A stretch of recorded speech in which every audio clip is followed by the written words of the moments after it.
عمران خان پچھلے 6 ماہ سے اسلام آباد پر چڑھائی کی دھمکیاں دے رہے ہیں۔ پی ٹی آئی کی سوشل میڈیا ٹیم نے ہر پلیٹ فارم پر طوفان بدتمیزی برپا کر رکھا ہے۔ عمران خان مارچ کرنے میں اتنے سنجیدہ ہیں تو پھر دھمکیاں دینے کے بجائے اعلان کیوں نہیں کر دیتے تاریخ کا؟ وزیر توانائی کا کہنا تھا کہ پاکستان کے ایٹمی پروگرام پر امریکی صدر کے بیان کی کوئی بنیاد نہیں، وہ مکمل طور پر بے بنیاد ہے۔ ایٹم بم امریکہ نے چلایا تھا، پاکستان نے نہیں۔ اس کے علاوہ بھی دنیا میں کئی ممالک ایسے ہیں جہاں پہ امریکہ نے اپنی جنگی وحشت کا مظاہرہ کیا، لاکھوں لوگوں کو لقمہ اجل بننا پڑا۔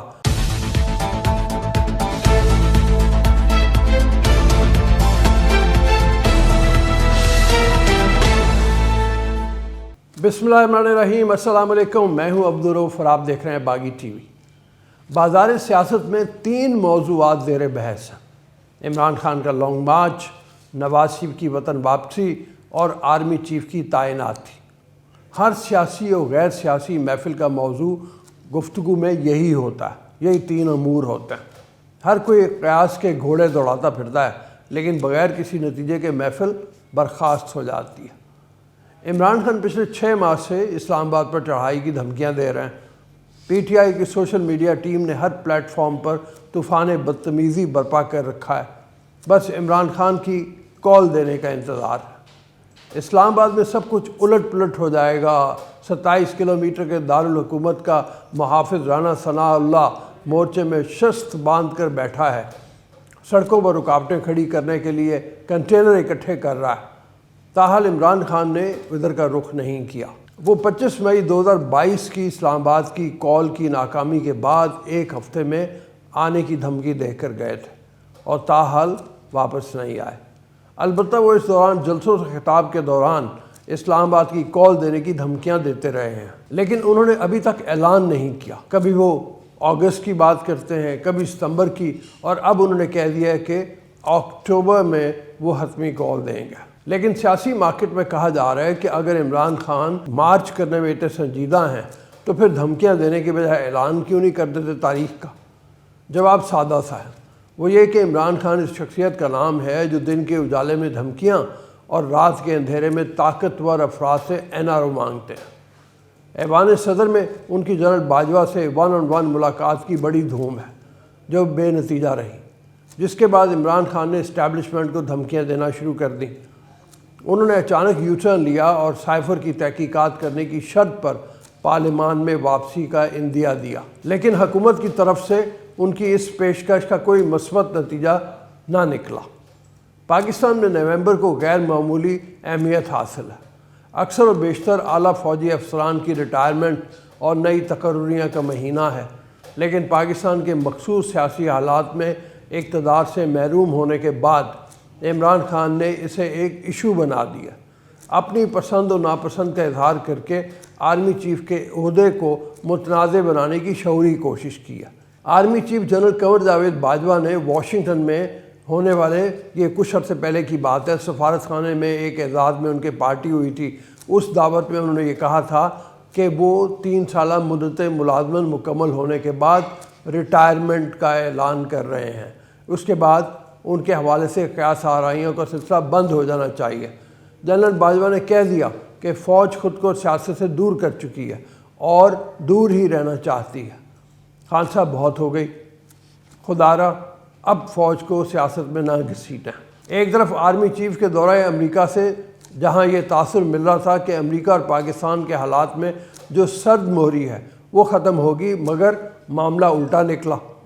ملاقاتوں اور رابطوں کا سلسلہ تو جاری ہوا، مگر امریکی صدر نے براہ راست ہی پاکستان کی سالمیت پر وار کر ڈالا اور ہمارے ایٹمی پروجیکٹ کو دنیا میں متنازع بنانے کی کوشش شروع کر دی، جس کا جواب بھی پاکستان نے بھرپور دیا ہے۔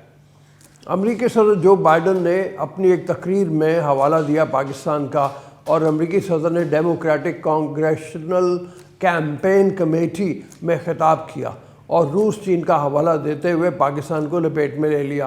امریکی صدر نے الزام عائد کیا کہ میرا خیال ہے کہ پاکستان خطرناک ترین ممالک میں سے ایک ہے اور پاکستان کا ایٹمی پروگرام بے قاعدہ ہے، اس بات کا خدشہ ہے کہ اسے کوئی بھی استعمال کر سکتا ہے۔ یہاں پہ ایک سوال اٹھتا ہے، اور سوال یہ ہے کہ یہ امریکہ تھا جس نے ہیروشیما اور ناگاساکی کے اوپر حملے کر کے اس کو تباہ کر دیا تھا۔ ایٹم بام امریکہ نے چلایا تھا، پاکستان نے نہیں۔ اس کے علاوہ بھی دنیا میں کئی ممالک ایسے ہیں جہاں پہ امریکہ نے اپنی جنگی وحشت کا مظاہرہ کیا اور لاکھوں لوگوں کو لقمہ اجل بننا پڑا۔ تو یہ جناب جو بائیڈن صاحب آپ کے لیے ہے، ہمارے تمام لیڈران اس بارے میں بات کر رہے ہیں اور وہ کہہ رہے ہیں کہ پاکستان ایک بہت ہی ذمہ دار ریاست ہے اور وہ اس طرح کے جنگی جنون میں کبھی مبتلا نہیں ہوا جس طرح کے جنگی جنون میں امریکہ مبتلا ہوا ہے۔ اب امریکہ کے صدر جو بائیڈن کے پاکستان سے متعلق ریمارکس پر وزارت خارجہ کے سینئر افسر کا رد عمل سامنے آیا ہے۔ وزارت خارجہ کے سینئر افسر کی جانب سے جاری بیان میں کہا گیا ہے کہ یہ سمجھنا مشکل ہے کہ صدر جو بائیڈن نے غیر ضروری ریمارکس کس کس تناظر میں دی ہے۔ سینئر افسر وزارت خارجہ کا مزید کہنا ہے کہ متعدد امریکی صدور اور امریکی حکومت نے پاکستان کے ایٹمی پروگرام کی سیکیورٹی اور کنٹرول کو ہمیشہ مؤثر اور معیاری قرار دیا۔ ذرائع وزارت خارجہ کے مطابق امریکی صدر کے بیان پر پاکستان کی جانب سے تفصیلی رد عمل جاری کیا جائے گا اور اس حوالے سے وزارت خارجہ کے حکام مشاورت میں مصروف ہیں۔ وزیر توانائی خرم دستگیر نے ایٹمی پروگرام سے متعلق امریکی صدر کے بیان کو بالکل بے بنیاد قرار دیا۔ گجرانوالے میں میڈیا نمائندوں سے بات کرتے ہوئے خرم دستگیر نے امریکی صدر کے بیان سے متعلق سوال کا جواب دیا۔ انہوں نے کہا کہ پاکستان کے ایٹمی پروگرام کی پروٹیکشن کی بین الاقوامی ایجنسیاں ایک مرتبہ نہیں درجنوں مرتبہ تصدیق کر چکی ہیں۔ ہمارا کمانڈ اینڈ کنٹرول سسٹم بالکل محفوظ ہے۔ خرم دستگیر نے کہا کہ ہمارے ایٹمی پروگرام پر پوری طرح ہر قسم کی پروٹیکشن بین الاقوامی طور پر موجود ہے۔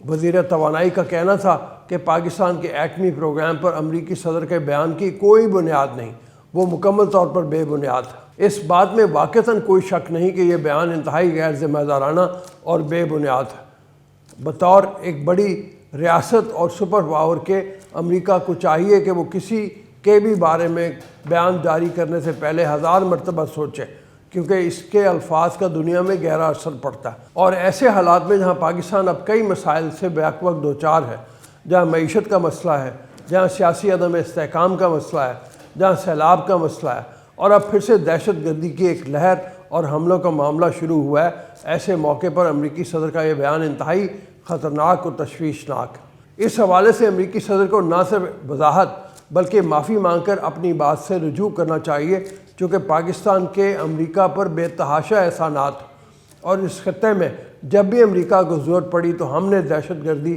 کے خلاف امریکہ کی ہر موقع پر مدد کی ہے اور اپنے جوانوں کی جانوں کو قربان کیا ہے۔ حالانکہ چند دن قبل امریکی وزارت خارجہ نے پاکستان اور پاکستانی حکومت کی تعریف کی تھی۔ امریکی وزارت خارجہ کے ترجمان نیڈ پرائس کا کہنا ہے کہ افغان عوام کے مستقبل اور افغانستان میں استحکام پر پاکستان سے بات چیت ہوتی رہی ہے۔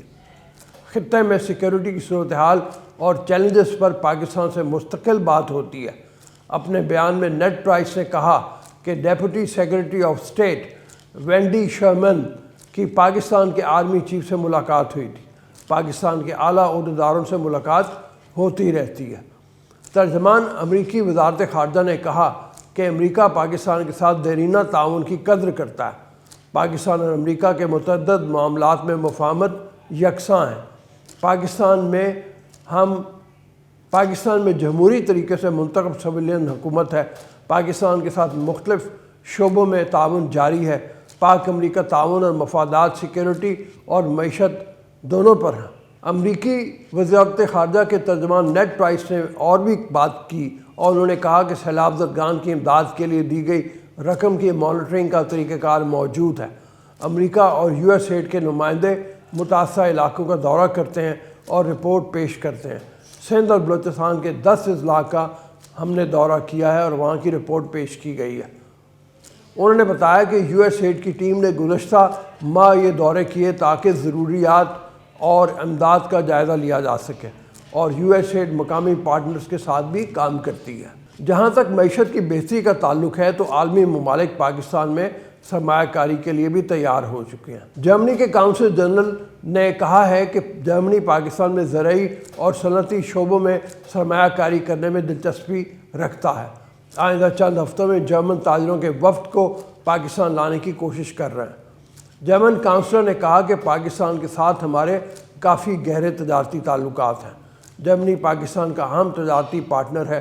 جرمن کمپنیاں یہاں ٹیکسٹائل، مشینری سمیت مختلف شعبہ جات میں کافی عرصے سے کام کر رہی ہیں۔ ہماری کوشش ہے کہ آئندہ چند ہفتوں میں جرمن تاجروں کے وفد کو یہاں لائیں۔ کوشش ہے کہ یہاں جرمن کاروباری شخصیات کی توجہ مرکوز کرائی جائے۔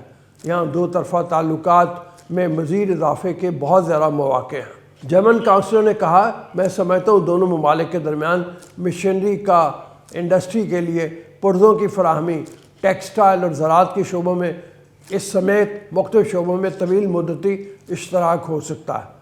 ان شعبوں کے لیے پاکستان میں ہماری دلچسپی ہے۔ انہوں نے کہا، ہم سمجھتے ہیں کہ اس علاقے میں زیادہ سے زیادہ سرمایہ کاری لانا اہم ہے۔ امید یہی ہے کہ موجودہ حکومت سیاسی معاملات اور بیان بازیوں سے ہٹ کر عوام کی بھلائی اور معیشت کی بھلائی کے لیے بہتر اقدامات کرے گی۔ آج کے لیے اتنا ہی، پھر ملاقات ہوگی اگلے ولاگ میں۔ جانے سے پہلے آپ سے گزارش ہے کہ چینل کو سبسکرائب کریں، ویڈیو کو لائک کریں، شیئر کریں اور کمنٹ سیکشن میں اپنا فیڈ بیک ضرور دیں۔ اللہ آپ کا حامی و ناصر ہو۔